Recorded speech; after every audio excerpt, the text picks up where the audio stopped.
So, today in this session we are going to learn the displacement method for the determination of focal length of a converging lens.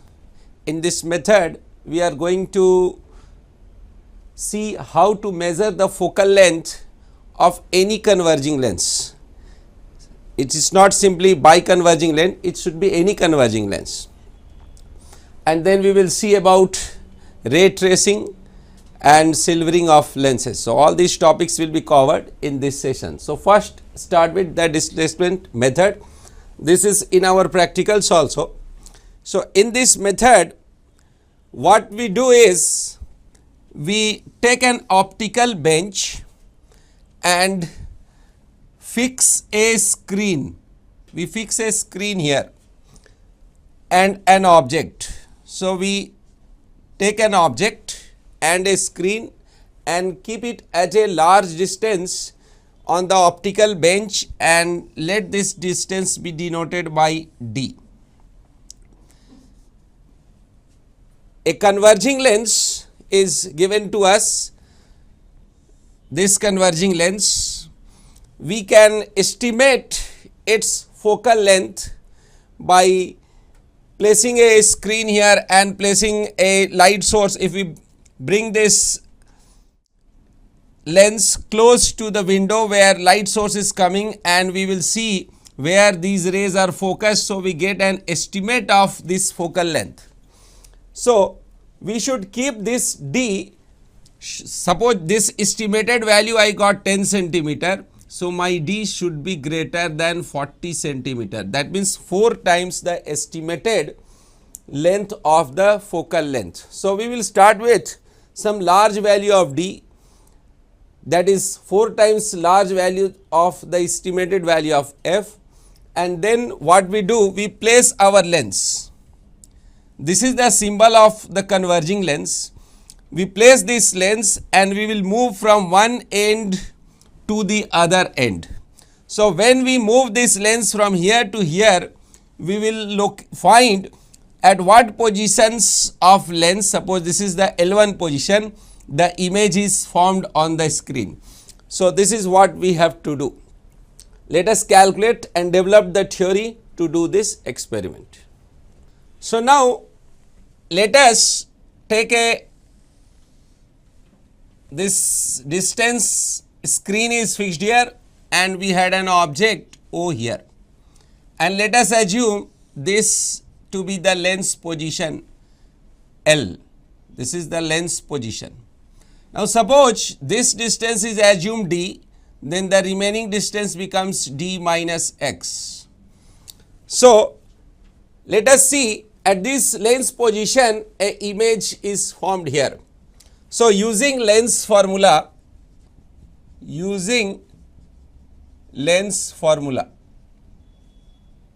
so we will use lens formula, that is 1 by V minus 1 by U is equal to 1 by F. Here V is equal to D minus X, U is equal to minus X, and F is equal to positive F, where F is the focal length that has to be determined. So, 1 by D minus X minus 1 by X minus X, so it becomes plus F, we have 1 by F.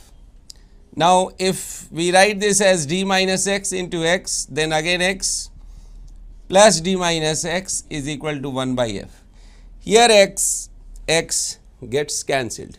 Now, simplifying it, let us cross multiply it. We get dF is equal to xd minus x square. Rearranging xd, x square minus xd plus dF is equal to 0. So, using lens formula, we got a quadratic expression. This is the quadratic equation. Now, this quadratic equation tells that x has 2 roots. Now, this is a quadratic equation. This is a quadratic equation which tells us that there are 2 values of x. There are 2 lens positions. say x1 and x2. That means there are two positions of lens for which for this object on the fixed screen we are going to have image. Let the two lens positions from this object be denoted as x1 and x2. So, x1 plus x2 is equal to sum of the roots is equal to minus b by a, that is d, and product of the roots x1 and x2 becomes c by a, that is df. Now, here again there are three conditions. One, the roots are imaginary. Next, the roots are real and distinct, and another third condition, roots are real but they are equal roots. That means only one x1 and x2 have the same value. So, we have three conditions. So, now the roots will be real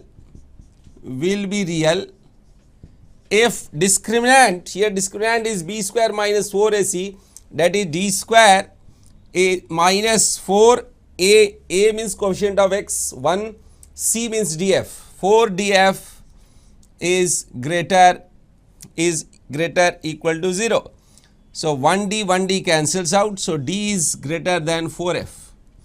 Thus, the distance between the screen and the object must be greater than 4f. So, very important point I got here, that is the minimum distance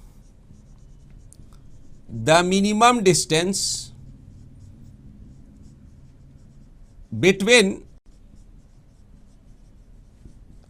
the object and its real image formed by a convex lens is equal to 4f, 4 times f. That is why we want this distance to be more than 4 times the estimated value of the focal length. Now, I have the sum of these roots and product of these roots. So, let us see the difference of these two roots, x2 minus x1. So, from x2 minus x1 whole square is x1 plus x2 whole square minus 4x1 x2. Please take down this first. So, now x2 minus x1 whole square becomes x1 plus x2 is d square minus 4x1 x2, that is 4df. Now, let us call x2 minus x1 as delta. So, delta square is d square minus 4df, and so 4df becomes d square minus delta square. So, f becomes d square minus delta square by 4d. So, what we have to do, already d is known, d is fixed, that is distance between O and screen. We have to calculate delta by our experiment. So, what we do, so in the experiment this screen is fixed and this is the position L1. So, this position is L1 and you see this distance is x1. So, this distance becomes d minus x1. This is the first lens position L1. So, if this is x1, this is d minus x1. Now, you see here x1 plus x2 is d. That means, if I bring x1 this side, x2 will become d minus x1. That means, d minus x1 is x2. So, this is how the first image is formed due to the first position of L1. So, there is one more position of L, that is x2 from here, at which image formation will take up. Now, this is the second, this is the screen and the object. So this is the first position. There is another position of lens. So when I have moved to here, I get this image. When I have moved to this position L2 such that this distance is given as x2, this is x2 and this place it is x1. So this is the displacement x2 minus x1. So by experiment we have to calculate the two positions x1 and x2, and the difference of x2 and x1, that is delta, is called the displacement of lens. So d is already known, delta you have to calculate, and so focal length of the lens becomes this. So here one more important point we observe, that for the two lens positions the distances, this distance becomes here and this distance becomes here. So a very important point, for the two lens positions the distances are interchanged. This is very important. Now let us calculate the magnifications produced by these two. Now you see here, if this is the first lens position, this is my screen and we have an object of height h, suppose. This is the first lens position L1. So the image formed is here h1. We see this distance is x1 and this distance as x2. Now for the second position we have this h and the second position is here L2 position. So this x1 distance comes here and this x2 distance comes here. So you see the distances are exchanged. We call this as delta. Now here in the second case the image has a height of h2 and this time magnification is m2 and this time suppose magnification is m1. So if m1 m2 are the magnifications and if h1 h2 are the height of the images in these two cases and h is the object height, let us relate m1 and m2 and h1 and h2 by h. So the magnification for first lens position, magnification m1 is given by, that is minus h1 by h equal to this v by u, that is x2 by this distance is minus x1. So this is equation number 1. Suppose I give for second lens position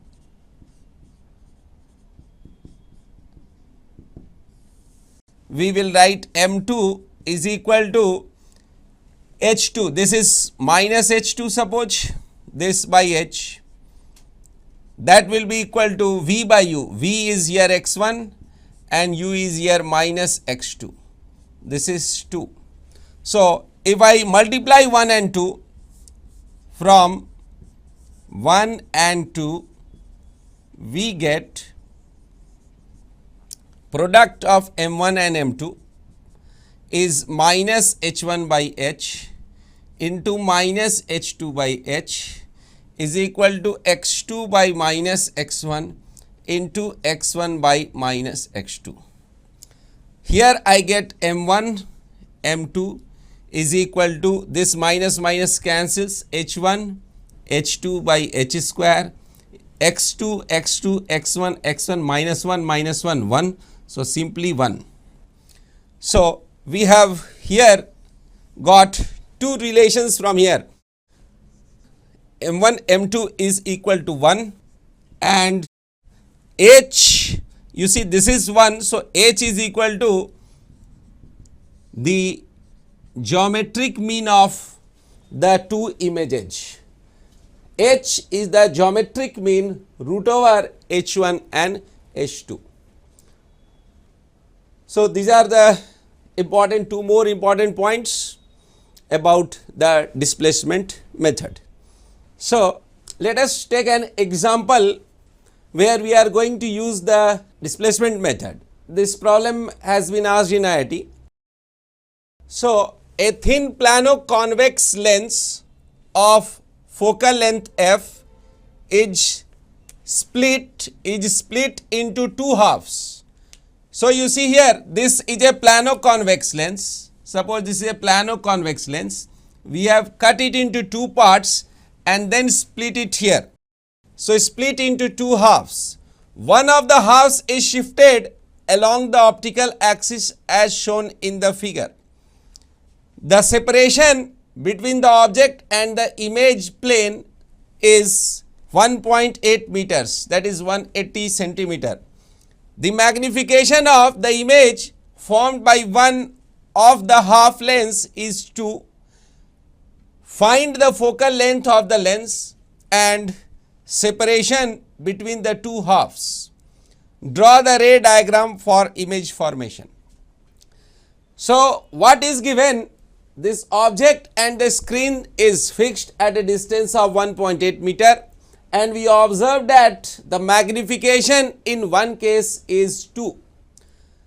We have to calculate this displacement delta. We have to also calculate this focal length f, and then we have to draw the ray diagram. This we have to do. What is given once again? The distance between object and the screen is 1.8 meter fixed, and magnification in one case is given 2, and we have to calculate the displacement of the lens and focal length of the lens. This is what, let us do it. So, now let us see. Suppose this is the first lens position and call this distance as x. For this lens position, we see the magnification is 2. So, if this is my object, here I get 2 times the object image. This image is 2 times this. Already we have seen that the magnifications M1, M2 is equal to 1. So, if magnification is 2 given for this lens position, for these lens positions we are going to have a magnification half. So, for the when the lens is nearer to the object, then it will form a magnified image here. So, if this is x, it is h. If it is 2 times, that means this becomes 2x, because magnification is v by u. So, if it is 2, then this distance must be 2 times this 2x. Now, you see here x plus 2x is 180 cm. That means 3x is equal to 180 cm. So, x becomes 60 cm. So, what we got? This distance is 60, this is 120. So, if this is 60, this is 120, then you see, let us write it as x is equal to 60 and this 2x becomes 120. So, we also know that the distance are exchanged. So, this becomes 60 cm and this becomes 120 cm. So, you see this is delta. So, thus the displacement of the lenses is delta, that is 120 by minus 60, that is 60 cm. This is the distance by which the lenses must be displaced. Now, using lens formula,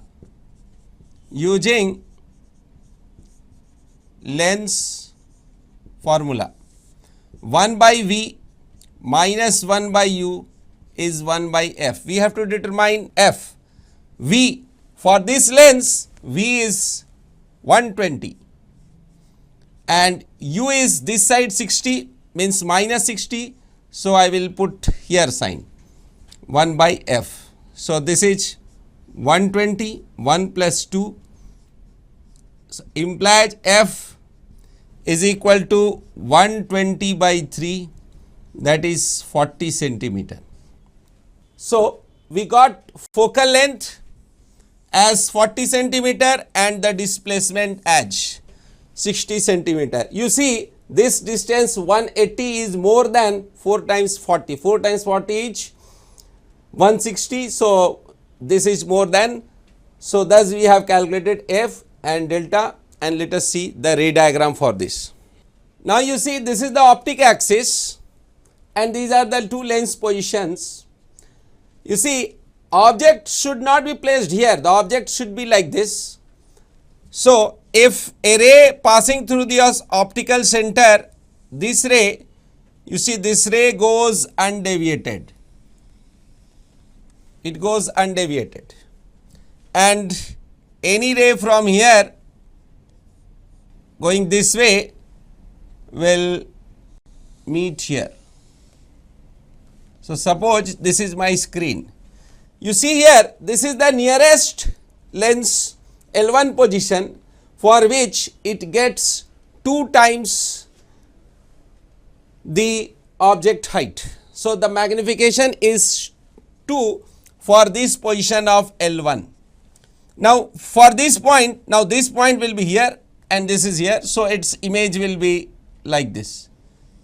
This is the first image, H1 I say, suppose this is H. Now a ray from here will pass undeviated and a ray like this is going to meet here. So this is the another image of height H2. This will be 2 times H and this will be H by 2, so that the product of magnifications becomes 1. This is how the two images will be formed by two lens positions. This is the ray diagram, which is very important.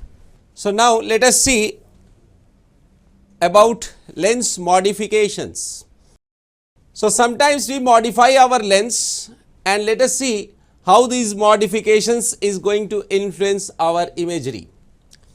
Suppose this is our convex lens, and here if I place my object and on this screen I get an image here on this screen, suppose.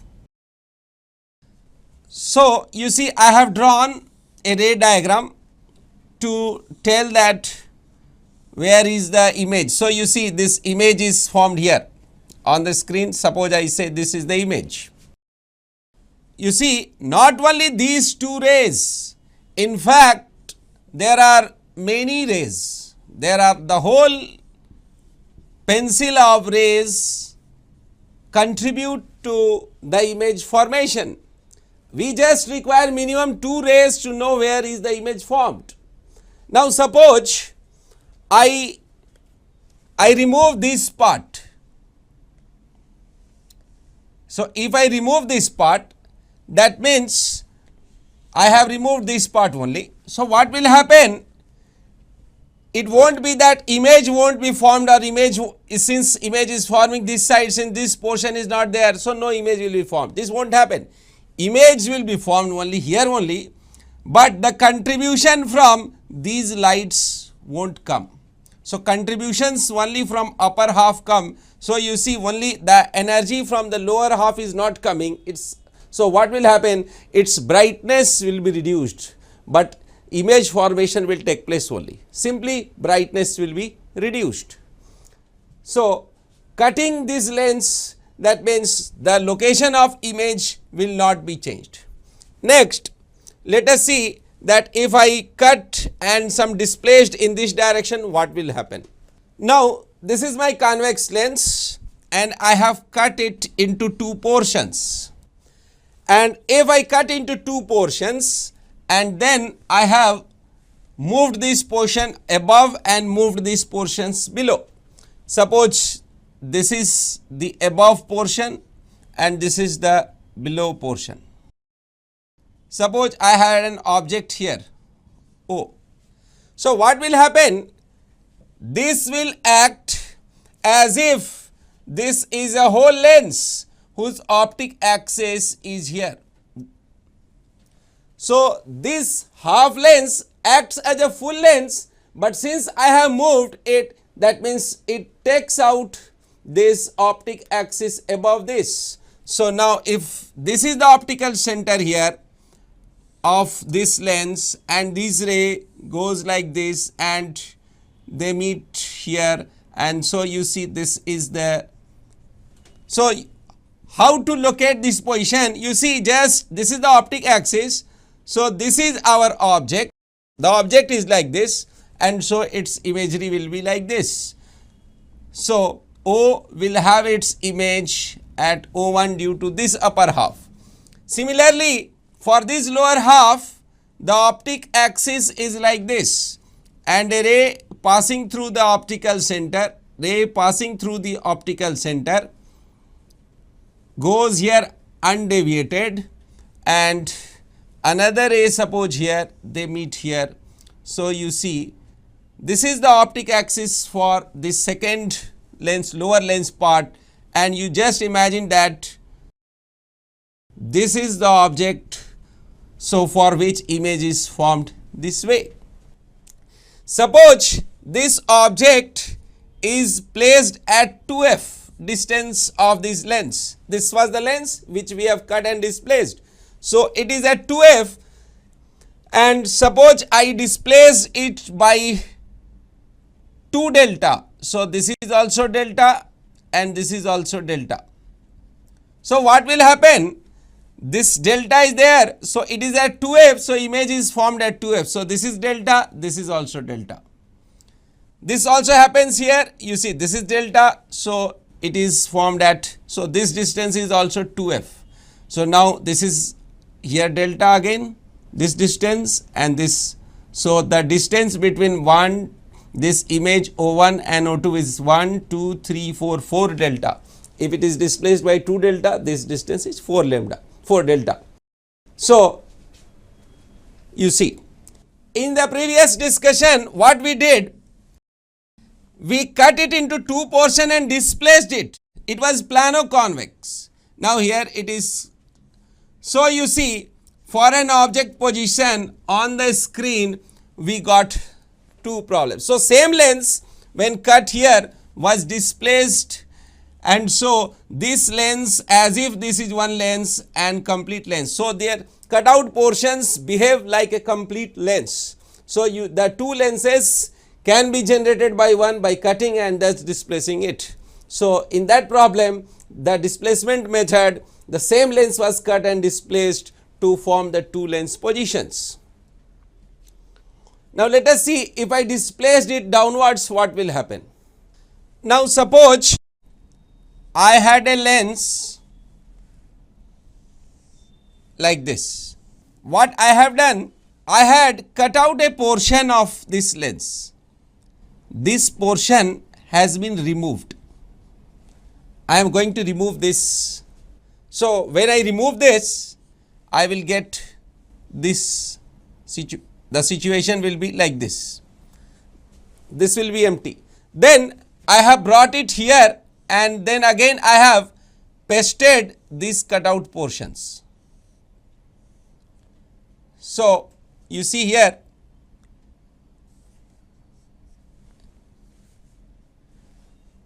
if this distance is 2 delta, then what happens?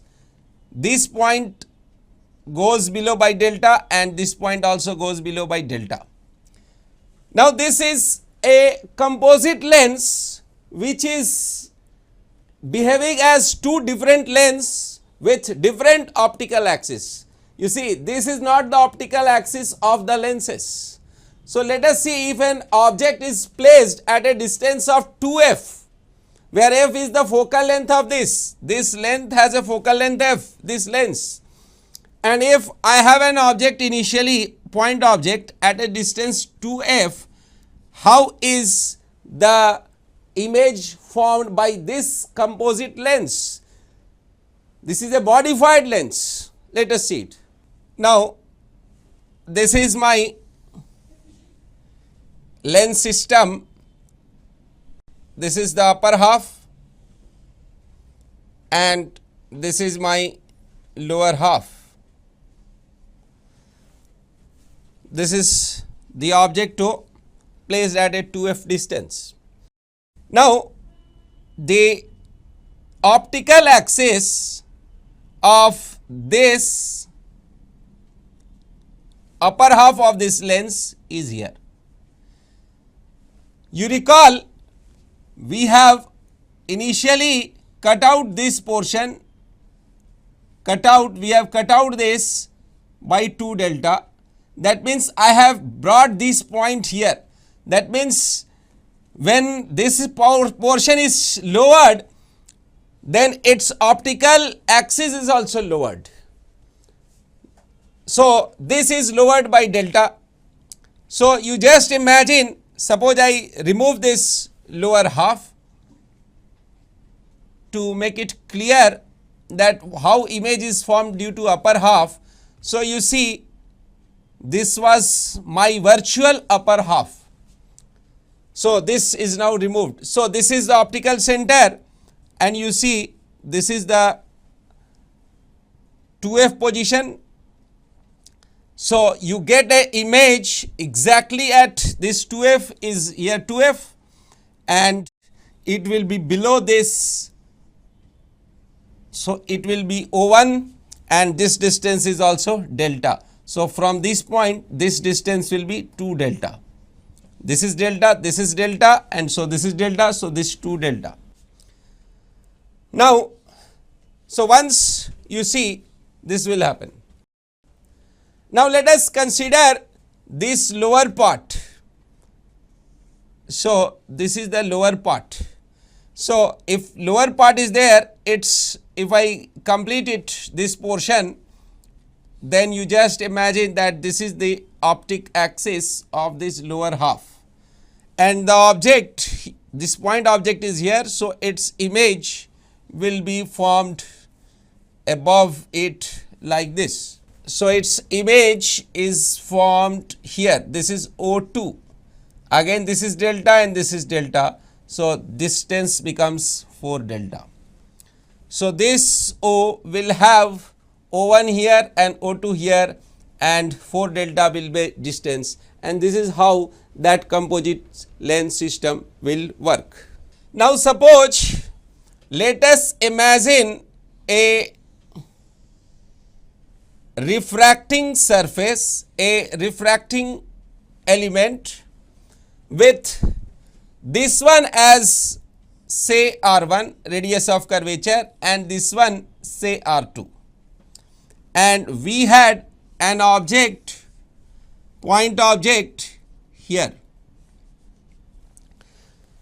So this surface has R1 and this surface has R2, but there are certain regions. Suppose this region has a refractive index mu1 and this region has a refractive index mu2. Again this region has a refractive index mu3 up to here and this has a refractive index mu4. So the question will be asked, how many images of this point object O will be formed this side? You see, the radius of curvature for all this part, this part, this part, all this part is R1 and all this part R2. So you see the focal length has of a lens is N2 by N1 minus 1 by 1 by R1 minus 1 by R2 formula is there. So here N1 is the refractive index N1 and here also N1, but N2 is the refractive index of the medium, this refracting medium. Now there are 4 types of medium, but all is having same R1 and R2, N1 is same. So we have 4 types of wavelengths. So 4 wavelengths are there. So wavelengths means, sorry, it's focal length. So 4 types of focal lengths are there. That means suppose due to this image, due to this portion, you see this portion acts as a full lens and makes an image I1. Mu2 forms, this is a portion of a lens, but this portion also forms the same image which a full lens can form. Simply intensity will be different. So I will get another image I3 due to third portion I4. So they may be here and there depending on the positions. So each portion which has a different refractive index will give a different focal length, and so it will form a different location of image. So each will have only 4 images will be formed, because this is not a single lens, it acts as 4 lenses. Now let us come to silvering of lenses or theory of thick mirrors.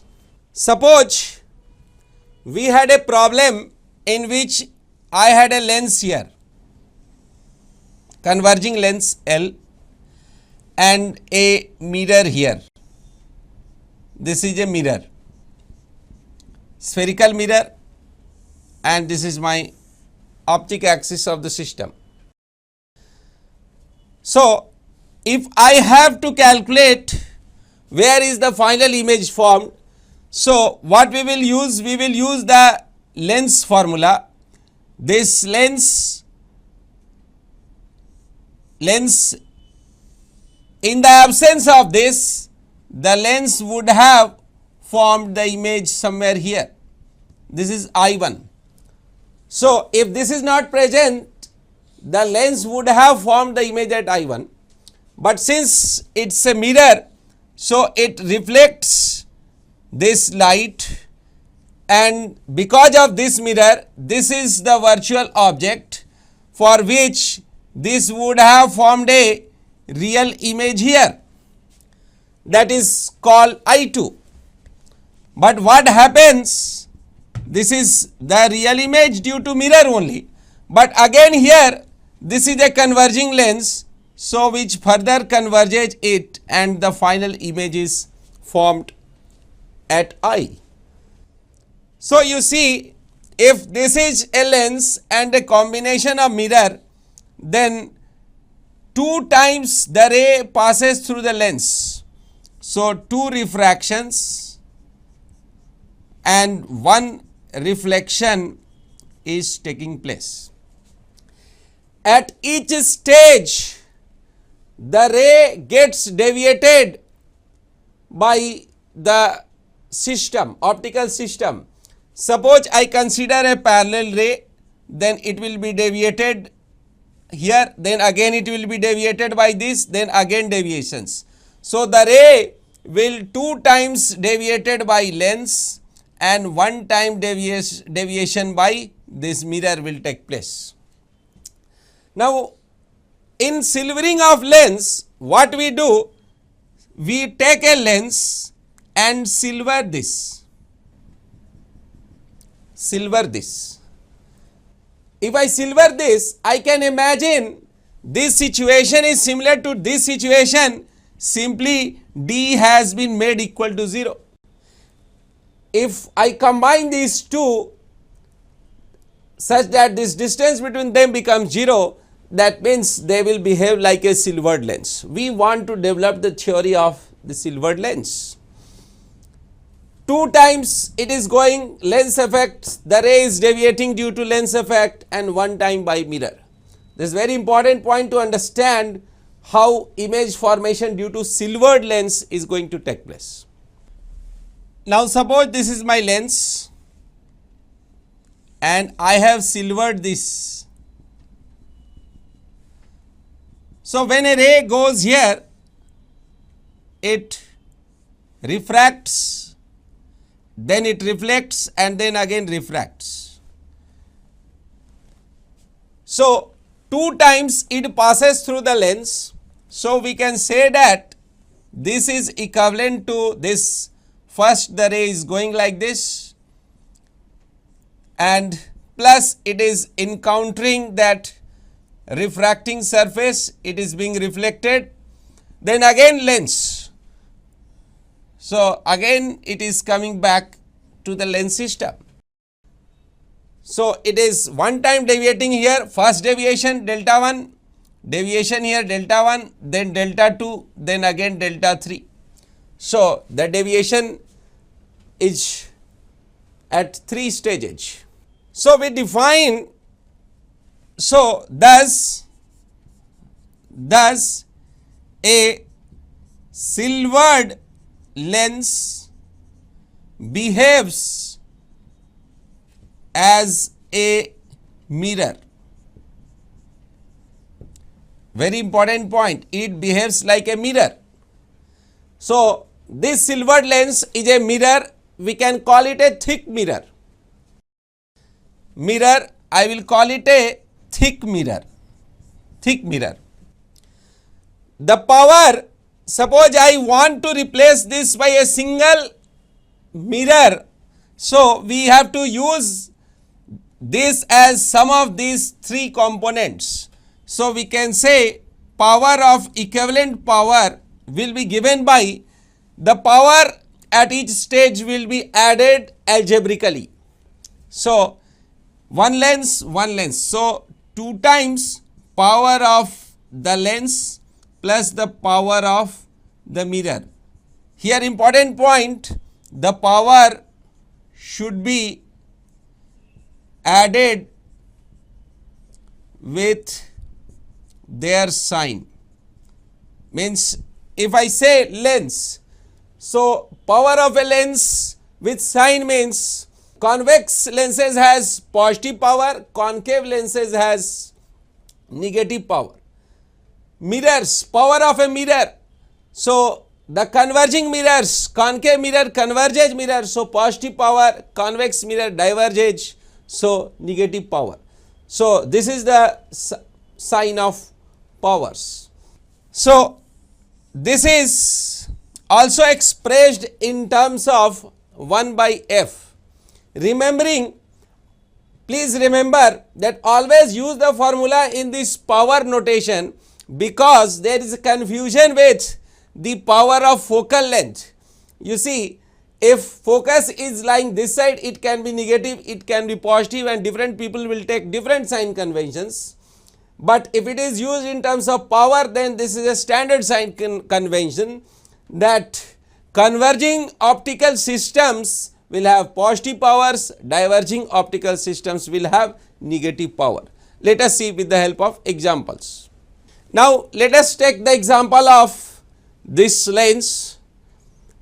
This is this lens plus this mirror.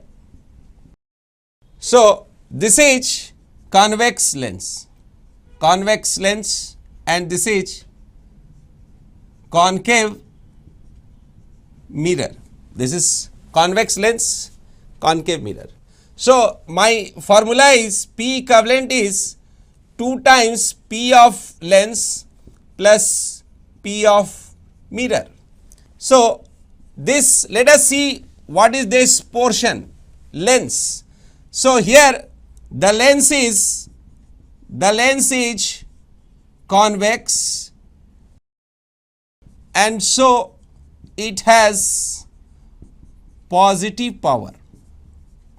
That means this quantity is going to be positive. What about this mirror? The mirror is concave mirror, so it has this converges, so it has positive power.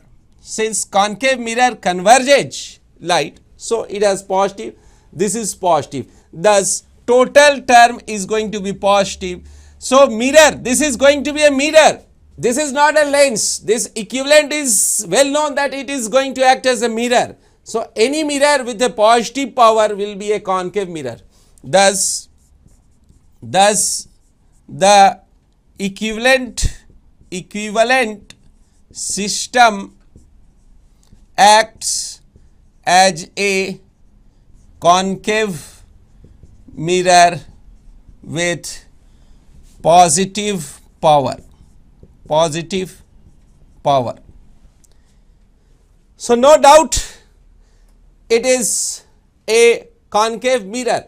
So you can now calculate, if you want to calculate what is the focal length of the associated mirror, then its magnitude, remember its magnitude will be given by 2 by focal length of lens plus 1 by focal length of mirror. Here put FL and FM without sign, because we know that they are positive. So what focal length here will get? We will get the magnitude of the focal length. Don't think that this is positive focal length, so it will be a convex lens like that.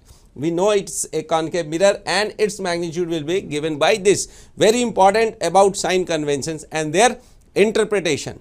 Now come to second example, where I can say that this is the sum of this plus this type of mirror. So this is a concave lens and this is a convex mirror. So the theory is P equivalent is 2 times P lens plus P of the mirror. So let us see what is this term lens. Here the lens is concave lens. This is the concave lens. The lens is concave and has negative power. This is diverging lens whose power is said to be negative. What about mirror? The mirror here, the mirror is convex and which has also, this is again a diverging mirror, so it has also negative power. So the powers thus you see this quantity is negative, this quantity is negative, the equivalent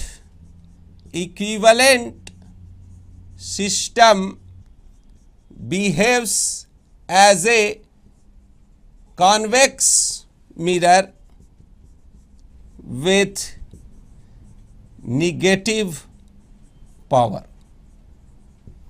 So it's a convex mirror with negative power.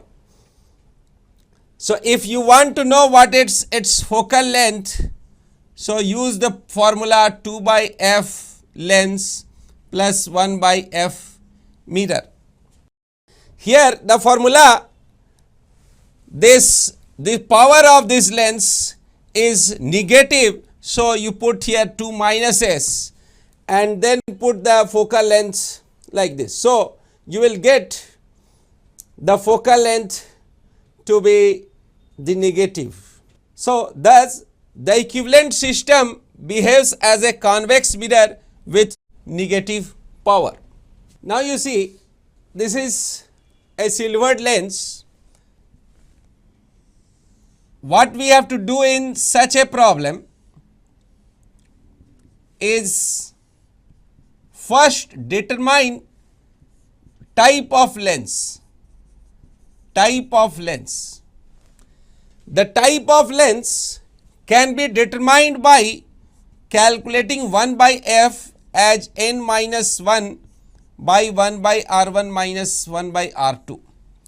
If this quantity comes out to be positive, that means the focal length is lying this side, it will be a convex lens.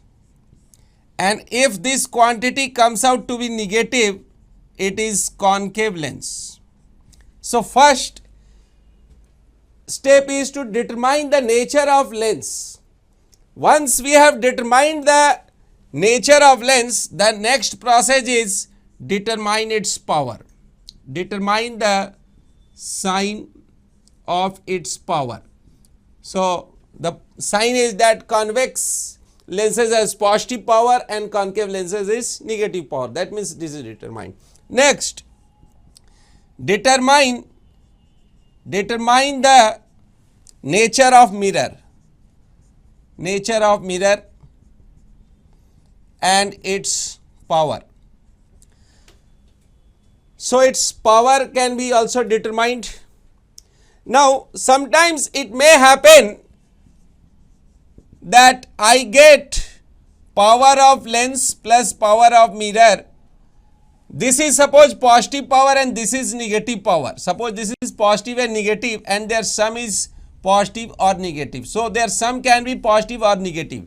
So just by seeing, I can't every time say that what type of lens is there. We have to calculate this power and we have to investigate whether the sum of these diopters, the power expressed in diopters, is coming to be positive or negatively. Accordingly, we can determine what type of lens is it. And once you determine what type of lens, then always use that if this is F equivalent, then it will be 2 by F lens plus 1 by F mirror. Put this always with the sign. Without sign, you first determine this signs here only and then put without signs. Let us take an example when this situation is dipped in a liquid. Now suppose this is my lens which I had silvered and this lens is now dipped in a liquid. Liquid is there. So what we have to do now is P equivalent will be 2 times P lens plus P of mirror. So now we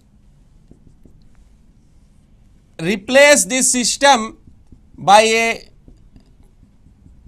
this lens plus a mirror, but nothing will happen to a mirror when it is inside a liquid, but when a lens is inside a liquid, it may behave in a different manner. So you see, what is this? This is a convex lens if placed in air. So convex lens is placed in air, but here this lens in here, I won't simply say it's convex lens. Convex lens placed in air with power, as convex lenses have positive power. Now here important point is that if the liquid